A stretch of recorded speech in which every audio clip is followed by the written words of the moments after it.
اعوذ باللہ من الشیطان الرجیم بسم اللہ الرحمن الرحیم الف لام میم صاد کتاب انزل الیک فلا یکن فی صدرک حرج منہ لتنذر به وذکرى للمؤمنین۔ الف لام میم صاد، یہ ایک کتاب ہے جو تمہاری طرف نازل کی گئی ہے، پس اے محمد تمہارے دل میں اس سے کوئی جھجک نہ ہو۔ اس کے اتارنے کی غرض یہ ہے کہ تم اس کے ذریعے سے منکرین کو ڈراؤ اور ایمان لانے والے لوگوں کو یاد دہانی ہو۔ یہ ایک کتاب ہے جو تمہاری طرف نازل کی گئی ہے۔ کتاب سے مراد یہی سورہ اعراف ہے۔ تمہارے دل میں اس سے کوئی جھجک نہ ہو، یعنی بغیر کسی جھجک اور خوف کے اسے لوگوں تک پہنچا دو، اور اس بات کی کچھ پرواہ نہ کرو کہ مخالفین اس کا کیسا استقبال کریں گے۔ وہ بگڑتے ہیں بگڑیں، مذاق اڑاتے ہیں اڑائیں، طرح طرح کی باتیں بناتے ہیں بنائیں، دشمنی میں اور زیادہ سخت ہوتے ہیں ہو جائیں۔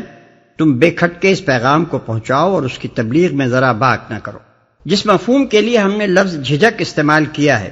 اصل عبارت میں اس کے لیے لفظ حرجن استعمال ہوا ہے۔ لغت میں حرج اس گھنی جھاڑی کو کہتے ہیں جس میں سے گزرنا مشکل ہو۔ دل میں حرج ہونے کا مطلب یہ ہوا کہ مخالفتوں اور مزاحمتوں کے درمیان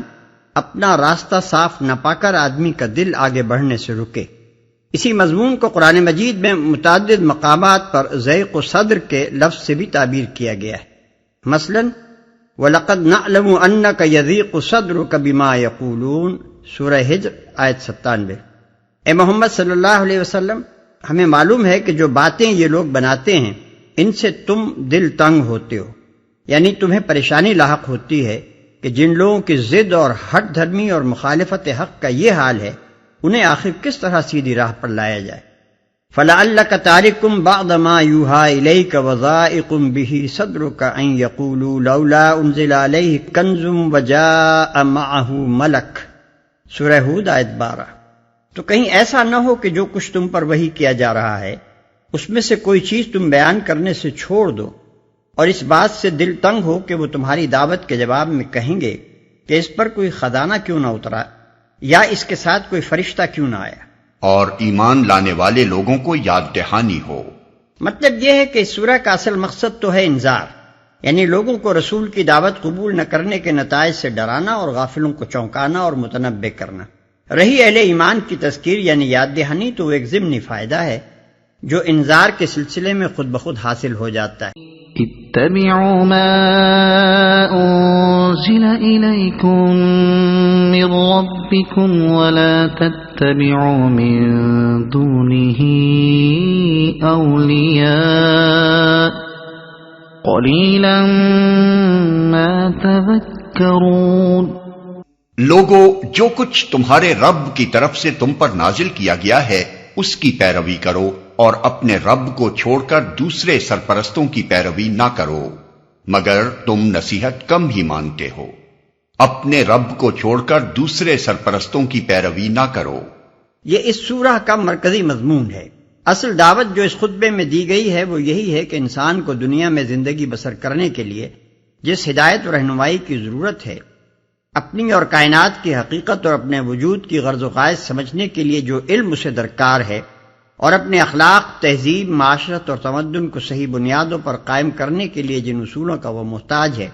ان سب کے لیے اسے صرف اللہ رب العالمین کو اپنا رہنما تسلیم کرنا چاہیے، اور صرف اسی ہدایت کی پیروی اختیار کرنی چاہیے جو اللہ نے اپنے رسولوں کے ذریعے سے بھیجی ہے۔ اللہ کو چھوڑ کر کسی دوسرے رہنما کی طرف ہدایت کے لیے رجوع کرنا اور اپنے آپ کو اس کی رہنمائی کے حوالے کر دینا انسان کے لیے بنیادی طور پر ایک غلط طریقہ کار ہے، جس کا نتیجہ ہمیشہ تباہی کی صورت میں نکلا ہے اور ہمیشہ تباہی کی صورت ہی میں نکلے گا۔ یہاں اولیاء یعنی سرپرستوں کا لفظ اس معنی میں استعمال ہوا ہے کہ انسان جس کی رہنمائی پر چلتا ہے اسے در حقیقت اپنا ولی و سرپرست بناتا ہے، خواہ زبان سے اس کی حمد و ثنا کے گیت گاتا ہو یا اس پر لعنت کی بوچھاڑ کرتا ہو، خواہ اس کی سرپرستی کا معترف ہو یا بشدت اس سے انکار کرے۔ وَكَمْ قرية أهلكناها فجاءها بأسنا بياتا أو هم قائلون فما كان دعواهم إذ جاءهم بأسنا إلا أن قالوا إنا كنا ظالمين۔ کتنی ہی بستیاں ہیں جنہیں ہم نے ہلاک کر دیا، ان پر ہمارا عذاب اچانک رات کے وقت ٹوٹ پڑا یا دن دہاڑے ایسے وقت آیا جبکہ وہ آرام کر رہے تھے، اور جب ہمارا عذاب ان پر آ گیا تو ان کی زبان پر اس کے سوا کوئی صدا نہ تھی کہ واقعی ہم ظالم تھے۔ یعنی تمہاری عبرت کے لیے ان قوموں کی مثالیں موجود ہیں جو خدا کی ہدایت سے منحرف ہو کر انسانوں اور شیطانوں کی رہنمائی پر چلیں اور آخر کار اس قدر بگڑیں کہ زمین پر ان کا وجود ایک ناقابل برداشت لعنت بن گیا اور خدا کے عذاب نے آ کر ان کی نجاست سے دنیا کو پاک کر دیا۔ آخری فقرے سے مقصود دو باتوں پر متنبہ کرنا ہے، ایک یہ کہ تلافی کا وقت گزر جانے کے بعد کسی کا ہوش میں آنا اور اپنی غلطی کا اعتراف کرنا بیکار ہے۔ سخت نادان ہے وہ شخص اور وہ قوم جو خدا کی دی ہوئی مہلت کو غفلتوں اور سرشاریوں میں ضائع کر دے اور داعیان حق کی صداؤں کو بہرے کانوں سے سنے جائے اور ہوش میں صرف اس وقت آئے جب اللہ کی گرفت کا مضبوط ہاتھ اس پر پڑ چکا ہو۔ دوسرے یہ کہ افراد کی زندگیوں میں بھی اور اقوام کی زندگیوں میں بھی ایک دو نہیں بے شمار مثالیں تمہارے سامنے گزر چکی ہیں کہ جب کسی کی غلط کاریوں کا پیمانہ لبریز ہو چکتا ہے اور وہ اپنی مہلت کی حد کو پہنچ جاتا ہے تو پھر خدا کی گرفت اچانک اسے آ پکڑتی ہے اور ایک مرتبہ پکڑ میں آ جانے کے بعد چھٹکارے کی کوئی سبیل اسے نہیں ملتی۔ پھر جب تاریخ کے دوران میں ایک دو دفعہ نہیں سینکڑوں اور ہزاروں مرتبہ یہی کچھ ہو چکا ہے تو آخر کیا ضرور ہے کہ انسان اسی غلطی کا بار بار اعادہ کیے چلا جائے اور ہوش میں آنے کے لیے اسی آخری ساعت کا انتظار کرتا رہے جب ہوش میں آنے کا کوئی فائدہ حسرت و اندوہ کے سوا نہیں ہوتا۔ فَلَنَسْأَلَنَّ الَّذِينَ أُرْسِلَ إِلَيْهِمْ وَلَنَسْأَلَنَّ الْمُرْسَلِينَ۔ بس یہ ضرور ہو کر رہنا ہے کہ ہم ان لوگوں سے باز پرس کریں جن کی طرف ہم نے پیغمبر بھیجے ہیں، اور پیغمبروں سے بھی پوچھیں کہ انہوں نے پیغام رسانی کا فرض کہاں تک انجام دیا اور انہیں اس کا کیا جواب ملا۔ ہم ان لوگوں سے باز پرس کریں۔ باز پرس سے مراد روز قیامت کی باز پرس ہے۔ بدکار افراد اور قوموں پر دنیا میں جو عذاب آتا ہے وہ دراصل ان کے اعمال کی باز پرس نہیں ہے اور نہ وہ ان کے جرائم کی پوری سزا ہے، بلکہ اس کی حیثیت تو بالکل ایسی ہے جیسے کوئی مجرم جو چھوٹا پھر رہا تھا اچانک گرفتار کر لیا جائے اور مزید ظلم و فساد کے مواقع اس سے چھین لیے جائیں۔ تاریخ انسانی اس قسم کی گرفتاریوں کے بے شمار نظیروں سے بھری پڑی ہے، اور یہ نظیریں اس بات کی ایک صریح علامت ہیں کہ انسان کو دنیا میں شتر بے مہار کی طرح چھوڑ نہیں دیا گیا ہے کہ جو چاہے کرتا پھرے، بلکہ اوپر کوئی طاقت ہے جو ایک حد خاص تک اسے ڈھیل دیتی ہے، تنبیہات پر تنبیہات بھیجتی ہے کہ اپنی شرارتوں سے باز آ جائے، اور جب وہ کسی طرح باز نہیں آتا تو اسے اچانک پکڑ لیتی ہے۔ پھر اگر کوئی اس تاریخی تجربے پر غور کرے تو بآسانی یہ نتیجہ بھی نکال سکتا ہے کہ جو فرمانروا اس کائنات پر حکومت کر رہا ہے اس نے ضرور ایسا ایک وقت مقرر کیا ہوگا جب ان سارے مجرموں پر عدالت قائم ہوگی اور ان سے ان کے اعمال کی باز پرس کی جائے گی۔ یہی وجہ ہے کہ اوپر کی آیت کو جس میں دنیاوی عذاب کا ذکر کیا گیا ہے بعد والی آیت کے ساتھ لفظ پس کے ساتھ جوڑ دیا گیا ہے، گویا اس دنیاوی عذاب کا بار بار واقع ہونا آخرت کی باز پرس کے یقیناً واقع ہونے پر ایک دلیل ہے۔ اور انہیں اس کا کیا جواب ملا؟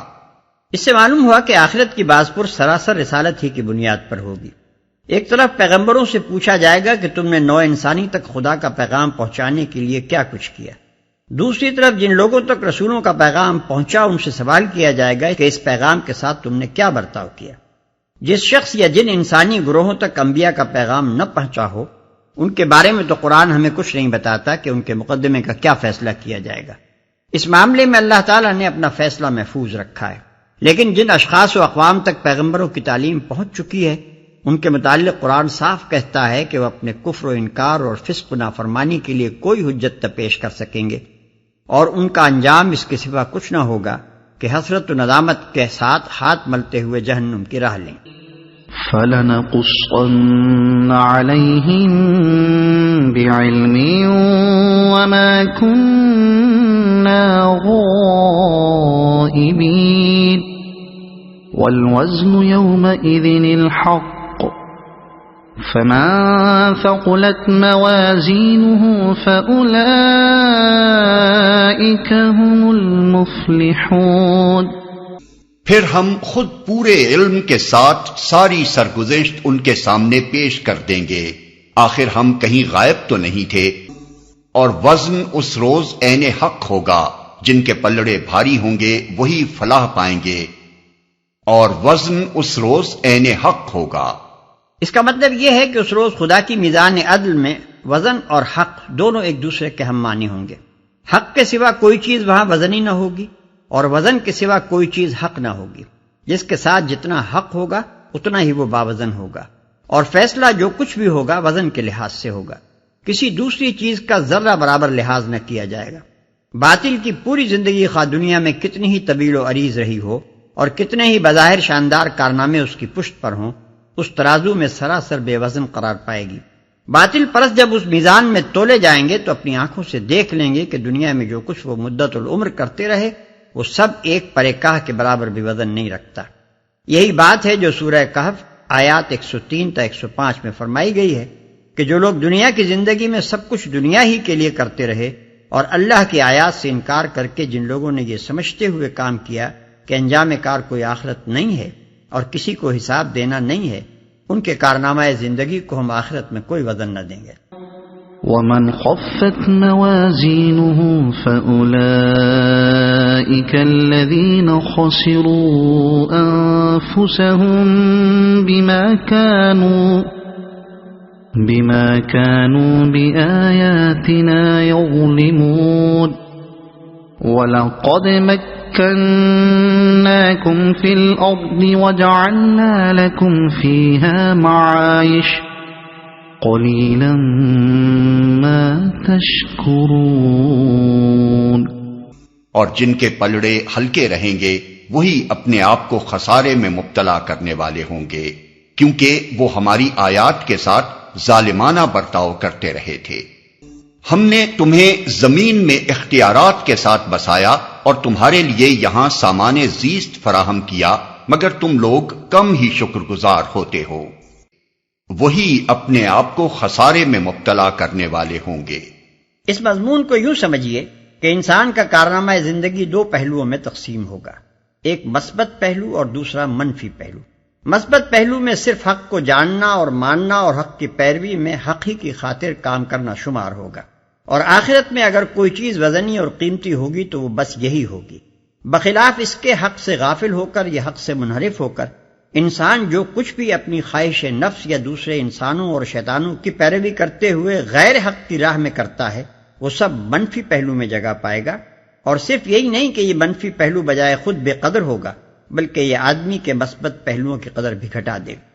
بس آخرت میں انسان کی فلاح و کامرانی کا تمام تر انحصار اس پر ہے کہ اس کے کارنامہ زندگی کا مثبت پہلو اس کے منفی پہلو پر غالب ہو، اور نقصانات میں بہت کچھ دے دلا کر بھی اس کے حساب میں کچھ نہ کچھ بچا رہ جائے۔ رہا وہ شخص جس کی زندگی کا منفی پہلو اس کے تمام مثبت پہلوؤں کو دبا لے تو اس کا حال بالکل اس دیوالیہ تاجر کا سا ہوگا جس کی ساری پونجی خساروں کا بھگتان بھگتنے اور مطالبات ادا کرنے ہی میں کھپ جائے، اور پھر بھی کچھ نہ کچھ مطالبات اس کے ذمے باقی رہ جائیں۔